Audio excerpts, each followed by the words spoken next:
அடியேன் ராமானுஜதாசன். அனைவருக்கும் வணக்கம். இன்னைக்கு நம்ம ராமானுஜ நூற்றந்தாதில 14வது பாசுரம் பார்க்கலாமா? கதிக்கு பதறி வெம்கானமும் கல்லும் கடலும் எல்லாம் கொதிக்க தவம் செய்யும் கொள்கையற்றேன் கொள்ளி காவலன் சொல் பதிக்கும் கலை கவி பாடும் பெரியவர் பாதங்களே துதிக்கும் பரம ராமானுஜன் என்னை சோர்விலனே. குலசேகர ஆழ்வார் வார்த்தை என்ற மணிகளைக் கொண்டு தொடுத்த பாமாலைகளை எம்பெருமானுக்குச் சூடிய மேன்மையுடைய கொல்லிமலை காவலன்.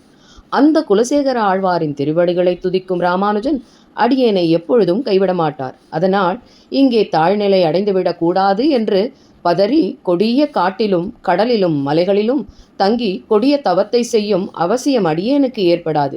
இனி நாம் ஆளவந்தார் யார் என்பதையும் அவருக்கும் இங்கு பேசிக்கொண்டிருக்கும் ராமானுஜருக்கும் என்ன சம்பந்தம் என்பதையும் பார்ப்போமா? வாருங்கள். ஆளவந்தார் வாழ்ந்த காலம் வைணவத்தின் பொற்காலம் என்றே சொல்லலாம். திருமலை நம்பி, பெரிய நம்பி, திருக்கோட்டியூர் நம்பி, திருமலை ஆண்டான், திருக்கச்சி நம்பி, திருவரங்கத்தரையர், மாரநேரி நம்பி, இப்படி எத்தனையோ மகான்கள் சொல்லும் ஒரே பெயர் ராமானுஜன் ராமானுஜன் ராமானுஜன் என்றே உச்சரித்தனர். திருவரங்கத்தில் ஆளவந்தாரின் திருமடத்தில் எல்லோரும் சூழ்ந்திருந்த நேரத்தில், ஆச்சாரியரே, காஞ்சி மாநகரம் முழுவதும் ஒருவனை குறித்தே பேசுகின்றனர். யாதவ பிரகாசர் என்ற ஏகதண்டி சந்நியாசியிடம் கல்வி கற்கும் மாணவனை பற்றித்தான் அது. அவன் குரு கூறும் தவறான அர்த்தங்களுக்கு தானே சரியான அர்த்தங்களை சொல்கின்றானாம். அதனால் அந்த ஏகதண்டி சந்நியாசி தன் சீடனை கொல்லும் அளவுக்கு சென்று விட்டாராம். நம் பெருந்தேவியும் பேரொருளாளனுமே அந்த ராமானுஜரை காப்பாற்றி சாலை கிணற்றிலிருந்து தனக்கு தீர்த்த கைங்கரியம் செய்ய உத்தரவிட்டாராம். செட்டியான திருக்கச்சி நம்பியின் சொல்லை அவன் கெட்டியாக பிடித்துக் கொள்கின்றானாம்.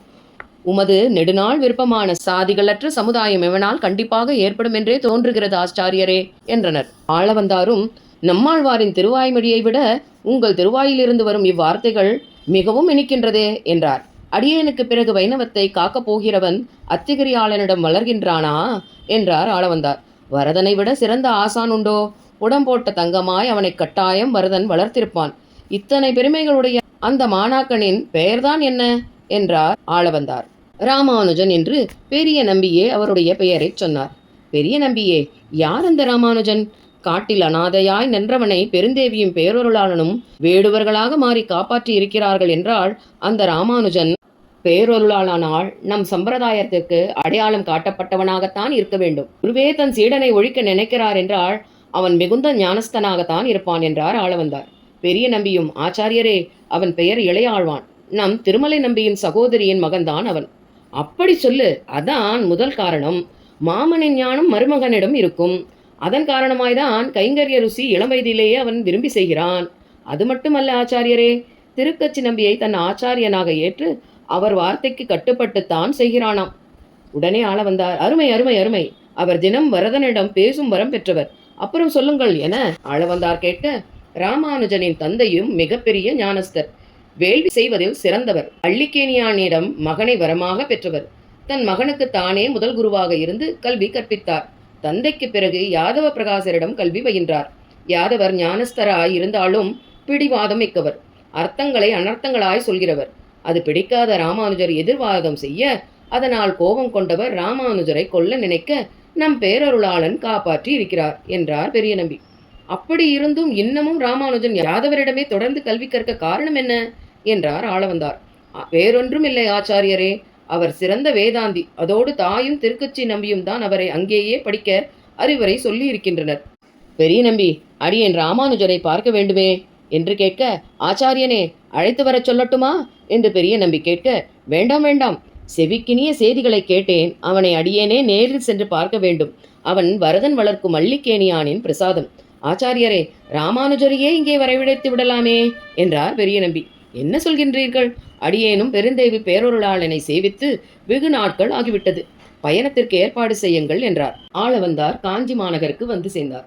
ஆச்சாரியரை திருக்கச்சி நம்பிகள் எதிர்கொண்டு வரவேற்றார். ஆளவந்தாரை விழுந்து வணங்கினார் கஜேந்திரதாசர். அத்திகிரியானின் தீர்த்தம் மற்றும் ஸ்ரீ சடகோபங்களை பெற்றுக்கொண்டார் ஆளவந்தார். கஜேந்திரதாசரே, எப்படி இருக்கிறீர்கள்? திருவாளவட்ட கைங்கரியம் விடாமல் நடக்கின்றதா என்று கேட்டார். ஆச்சாரியரே, தங்களது திருவருளால் ஒரு குறையும் இன்றி நடக்கிறது என்றார் திருக்கச்சி நம்பிகள். நம்பியே, அத்திகிரியான் உம்மிடம் பேசுவானே, ஏதேனும் புதிதாய் விஷயம் சொன்னானா என்று கேட்க, ஆச்சாரியரே, எதை பற்றி கேட்கிறீர்கள் என்றார் திருக்கச்சி நம்பிகள். நம்பியே, என்னுடைய இடத்தை நிரப்ப அவன் ஒருவனை தயார் செய்கிறான் போலிருக்கிறதே என்றார். ஆச்சாரியரே, தாங்கள் ராமானுஜரை பற்றி சொல்கின்றீர்களா என கற்பூர புத்தி அப்பா உமக்கு. அவன் பெருமை திருவரங்கரம் வரை வந்துவிட்டதே. அவனை பார்க்க வேண்டுமே என்று சொல்லும்போதே யாதவ பிரகாசர் தம் சீடர்களுடன் கோவிலுக்கு வந்தார். இதன் தொடர்ச்சியை அடுத்த பகுதியில் பார்க்கலாம். அடியேனுக்கு ஏற்பட்ட தொண்டை உபாதையால் சற்று கர்ண கொடூரமான குரலை அனைவரும் கேட்கும்படி ஆயிற்று. அதையும் பொருட்படுத்தாமல் கேட்கும் அனைவருக்கும் நன்றி.